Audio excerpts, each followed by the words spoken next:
বাংলাদেশে ওই যে 5 আগস্ট 2024 সালে যে অভ্যুত্থান ঘটল, যাতে করে শেখ হাসিনা প্রবল প্রতাপশালী শেখ হাসিনাকে ক্ষমতা ছেড়ে বাংলাদেশ ত্যাগ করতে হয়েছিল, এটা তো আমরা জানি। তো এখন এই আন্দোলনটা এবং অভ্যুত্থানটা কীভাবে সংঘটিত হয়েছিল আস্তে আস্তে কিন্তু লোকজন বলা বলি শুরু করেছে এবং প্রকাশ করে দিচ্ছে। তো তার মধ্যে অন্যতম হলো এই যে রাশেদ খান, এ আগে যে নুরুল হক নূরের সাথে একটা দল করত, কী নাম ছিল জানি, দলটার ভুলে গেছি।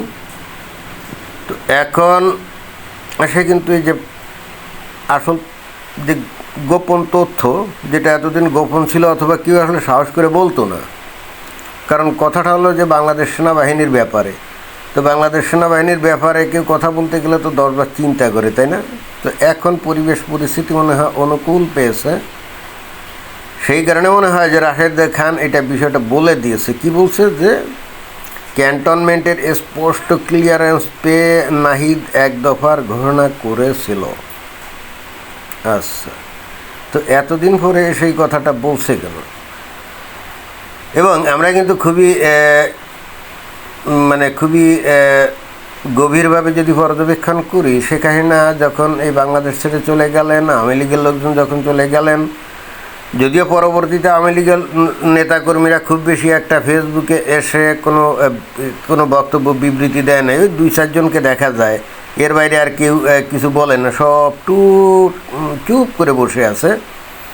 শেখ হাসিনাও কিন্তু উনি দিতেন না, এবং পরবর্তীতে একটা পর্যায়ে উনি দিতেন, কিন্তু তারপরও উনি বাংলাদেশে এই অভ্যুত্থানের পেছনে সেনাবাহিনীর কোনো ভূমিকা আছে কি না, অর্থাৎ সেনাবাহিনী যে শেখ হাসিনাকে ক্ষমতাচ্যুত করেছে এই ধরনের কোনো বক্তব্য বিবৃতি দেওয়া থেকে শেখ হাসিনাও দেখতাম যে সতর্কভাবে এড়িয়ে চলতেন। অর্থাৎ তার কিন্তু এরকম হয়তো একটা স্বপ্ন ছিল, আশা ছিল যে হয়তো সেনাবাহিনীর সমর্থনেই একদিন আবার উনি ফিরে আসবেন, যেহেতু বাংলাদেশে অর্থনীতি, ব্যবসা বাণিজ্য বা মানুষের যে কাজের সুযোগ এবং মানুষের যে দারিদ্র্য সীমায় চলে যাওয়া, বা আসলে তো বাংলাদেশে একটা কঠিন অর্থনৈতিক দুর্যোগ চলছে, তাই না? মানুষ খেয়ে না খেয়ে আছে, আইন শৃঙ্খলা পরিস্থিতি দিন দিন একেবারে ভেঙে পড়ছে, চুরি চামারি ডাকাতি রাহাজানি একেবারে সর্বত্র বিরাজিত। শেখ হাসিনার আমলে যেগুলো ছিল না, তো শেখ হাসিনা মনে করতেন যে বাংলাদেশে বর্তমানে যে পরিস্থিতি আছে, যদি এরকম খারাপের দিকে যায় তাহলে একদিন সেনাবাহিনী হয়তো আবার তলে তলে যোগাযোগ করে শেখ হাসিনাকে ফিরিয়ে এনে ক্ষমতায় বসাবে। ওই জন্যই কিন্তু শেখ হাসিনা আমার মনে হয় সব কিছু জেনে শুনেও সেনাবাহিনীকে দায়বদ্ধ উনি করতেন না, কিন্তু একেবারে লাস্টের দিকে এসে আস্তে আস্তে উনি কিন্তু নিজে মুখে হয়তো বলেন না, কিন্তু ওনার যে লোকজন আছে, কিছু লোকজন আছে না আওয়ামী লীগের, যারা এই যে ফেসবুকে এসে ভিডিও করে, লাইভে প্রোগ্রাম করে, ইউটিউবে বক্তব্য ছাড়ে, দেখলাম যে তারা এই বিগত কয়েক মাস ধরে এই সেনাবাহিনীর যে প্রধান ওয়াকারুজ্জামানকে দোষী সাব্যস্ত করে, যে বস্তুত সমস্ত কলকাঠি, সমস্ত নাটের গুরু ছিল এই ওয়াকারুজ্জামান, এবং সেই বস্তুত বাংলাদেশে যে অভ্যুত্থান সেটাই সফল করে। এবং একটা পর্যায়ে কিছু কিছু লোক এটাও বলা শুরু করছে যে সেনাবাহিনী বস্তুত দেশটাকে একটা ইসলামী স্টেটে পরিণত করার জন্যই তিনি এই পদক্ষেপটা গ্রহণ করেন। কারণ শেখ হাসিনা থাকা কালে এমনিতেও গণতন্ত্রের চর্চা হচ্ছিল না, একটা স্বৈরতান্ত্রিক শাসনই ছিল। তো তাই যদি হয় তাহলে বাংলাদেশের সিংহভাগ মমিন মুসলমান, যারা নাকি তৌহিদি জনতা, যেহেতু বাংলাদেশে তারা ইসলাম শাসন চায়, এবং একই সঙ্গে আমরা পরবর্তীতে আমরা দেখছি যে এই বাংলাদেশের যে সেনাবাহিনী প্রধান ওয়াকারুজ্জামান, উনিও কিন্তু একেবারে খুব নিষ্ঠাবান মুমিন। উনি বিভিন্ন সময় আমরা দেখছি যে নামাজের ইমামতি করেন। তারপরে তো কদিন আগে হজ করে এসে উনি কিন্তু দাড়ি রাখা শুরু করছেন, এবং তার সম্পর্কে তার যে বন্ধুবান্ধব ছোটোবেলার বা যৌবনের, তারা বলছে ওই সময়ে তিনি নাকি টাকনুর উপরে কাপড় পরতেন, অর্থাৎ প্যান্ট পরতেন। তাহলে তো বোঝাই যায় যে উনি আসলে কী পরিমাণে একজন ধার্মিক ব্যক্তি। তো তার মতো একজন ধার্মিক ব্যক্তি অর্থাৎ চাইতেই পারেন, যেহেতু ইসলামকে উনি সত্য ধর্ম মনে করেন, এবং উনি বিশ্বাস করেন যে Islam is the solution for all the problems of humankind, and that's why he may want to establish Sharia law, implement Sharia law in Bangladesh and turn Bangladesh into an Islamic country, এটা তো উনি চাইতেই পারেন, তাই না? আর যেহেতু ওনার ক্ষমতা আছে, একটা আন্দোলনও হচ্ছে, পিছন থেকে কে বা কারা তাকে হয়তো উৎসাহিত করছে, ওকে তুমি এটা করতে পারো। এখন একজন খাঁটি মুমিন মুসলমান কী করবে? সেটাই তো করবে, তাই না? এখানে তো তার পয়েন্ট অফ ভিউ থেকে আমি এটা অন্যায় দেখি না। সেই গাড়িটা তো বাংলাদেশকে না বানাচ্ছিল গণতান্ত্রিক, না বানাচ্ছিল ইসলামিক, মানে একটা কি গোজামিল দেওয়া একটা জগা খিচুড়ি টাইপ একটা দেশে উনি পরিণত করছিলেন, তাই না? এটা তো হয় না। বাংলাদেশের মুমিন মুসলমান তো খুব দুশ্চিন্তায় ছিল, যেখানে ইসলামে বলা আছে হাদিসে যে কোনো দেশের নারী যদি সরকার প্রধান বা শাসক থাকে, ওই দেশের উপরে আল্লাহর লানত বর্ষিত হয়। তো এখন দেশের সেনাবাহিনী প্রধান ওয়াকারুজ্জামান, উনি যতই সেই কারণে আত্মীয় স্বজন না কি জানি হতেন, আমি জানি না, কি জানি ওনার কি মুস্তাফিজুর রহমান আগে সেনাবাহিনী প্রধান ছিল, তার মেয়ের জামাই এখন, এরা নাকি সেই কারণের পরিবারের সাথে আত্মীয়তার বন্ধনে আবদ্ধ, এবং সেই কারণে তো সেই কারণে ওয়াকারুজ্জামানকে সেনা প্রধান বানিয়েছিলেন যাতে করে তার বিরুদ্ধে কোনো চ্যালেঞ্জ তৈরি না হয়, তাই না?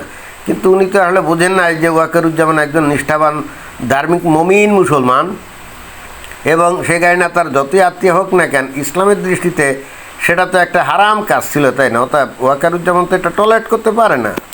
ওয়াকারুজ্জামান যে আসলেই বাংলাদেশে একটা ইসলামী স্টেট বা ইসলামী শাসন চাইছিলেন, এটা আমার মনে হয় যে এখন বাংলাদেশের অধিকাংশ মানুষ জানে। কারণ হচ্ছে যে দেখেন, যেদিন সেখানে চলে গেল, যাইতে দেরি হয় নাই, তার আগেই মনে হয় যে উনি ওই জামাত ইসলামের আমিরের সাথে যোগাযোগ করছিলেন, এবং সাংবাদিকরা যখন তাকে জিজ্ঞেস করে তখন উনি বারবার বলছিলেন যে আমিরের জামাতের সঙ্গে উনি যোগাযোগ করছেন, দুইবার বলছিলেন পরপর। অথচ তখনও বাংলাদেশের সবচেয়ে বড় রাজনৈতিক দল কিন্তু যা বিএনপি, তার নাম কিন্তু বলছিলেন, বাট পরে কিন্তু আমিরে জামাত এইভাবে দুইবার বলছিলেন। এবং ইন্টারেস্টিং ব্যাপার হলো, জামাতের আমিরকে যে প্রকৃতি ইসলামী পরিভাষায় আমিরে জামাত বলা হয়, এটা কিন্তু আমরা জানতাম না। আমরা জানলাম কিন্তু ওই যে ওয়াকারুজ্জামানের বক্তব্য থেকে। তো যাই হোক, আমরা দেখলাম যে সেখানে যাইতে পারে নাই, তার আগেই আমিরে জামাতের সঙ্গে ওনার যোগাযোগ হয়ে গেছে, এবং পরবর্তীতে তো নানা কিছু ঘটলো। আমরা দেখলাম যে বাংলাদেশের যে স্বাধীনতার যে স্মৃতিচিহ্নগুলো সেনাবাহিনীর সামনেই একে একে ভেঙে দুমড়ে খান হয়ে গেল, এবং এখানে সেনাবাহিনী কিন্তু দাঁড়িয়ে দাঁড়িয়ে দেখলো। অর্থাৎ সেনাবাহিনীও যে সার্বিকভাবে চায় বাংলাদেশে ইসলামী শাসন কায়েম হোক, সেটা কিন্তু আমরা অনেক আগ থেকে বুঝতে পারছি। এবং সেনাবাহিনীর লোকজনরা হয়তো ডিরেক্টলি বলে না, কিন্তু সেনাবাহিনী থেকে যারা ওই যে করছে, মানে অবসরে গেছে, তারা তো দেখা যায় সবাই এক বাক্যে বাংলাদেশে, মানে তাদের বক্তব্য বিবৃতিতে এটাই বোঝায় যে তারা প্রত্যেকেই বাংলাদেশে ইসলামী শাসন চায়।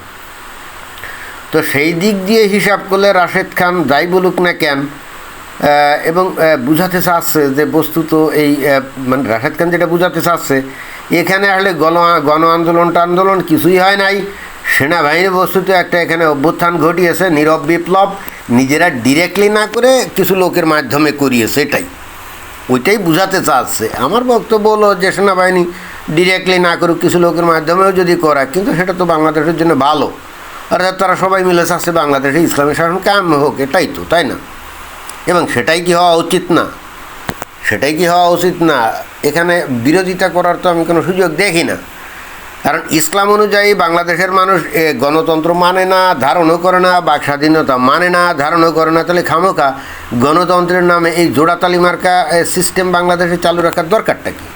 হয় তুমি পরিপূর্ণ গণতান্ত্রিক হও এবং গণতন্ত্রের মধ্য দিয়ে দেশ শাসন করো, নইলে ইসলাম যেটা বলে ইসলামী শাসন কায়েম সেটাই করো। তুমি ইসলামের মধ্যেও থাকলে না, মানে ইসলামী শাসনের মধ্যেও থাকলে না, আবার পরিপূর্ণ গণতন্ত্রের মধ্যেও থাকলে না, মানে হলোটা কি? তাহলে জগা খিচুড়ি হয়ে গেল না? একসাথে দুই নৌকা পা দিয়ে তো সামনের দিকে যাওয়া যায় না। এবং এই দিক দিয়ে আমি সেনাবাহিনীর প্রধান ওয়াকারুজ্জামানের তারিফ করি, কিন্তু একই সঙ্গে দুঃখও লাগে যে উনি যেটা চাইছিলেন ফাইনালি তো সেটা হয়নি। আমি জানি না কেন উনি শেষ দিকে এসে সর্বাত্মকভাবে সেই চেষ্টা করেন নাই। করলে হয়তো হতো, কিন্তু ইভেনচুয়ালি কী হলো কে জানে, বুঝলাম না। তো রাশেদ খান যাই বলুক না কেন, আমার কাছে সেনাবাহিনীর এই পদক্ষেপটা খারাপ লাগে না। দেশের মানুষ ইসলামী শাসন চায়, এবং সেনাবাহিনীর লোকজনও তো দেশের মানুষের বাইরের কেউ নেই, তারাও তো মুমিন মুসলমান, তাই না? তারাও তো ধার্মিক। তো তারাও তো ইসলামী শাসন চাইতেই পারে। নাম কাস্তা গণতন্ত্র যেটা নাকি আবার হারাম, সেটা বাংলাদেশে কেন চালু থাকবে? এটা তো থাকার কথাই না। তো এটাই ছিল আমার বক্তব্য। ধন্যবাদ।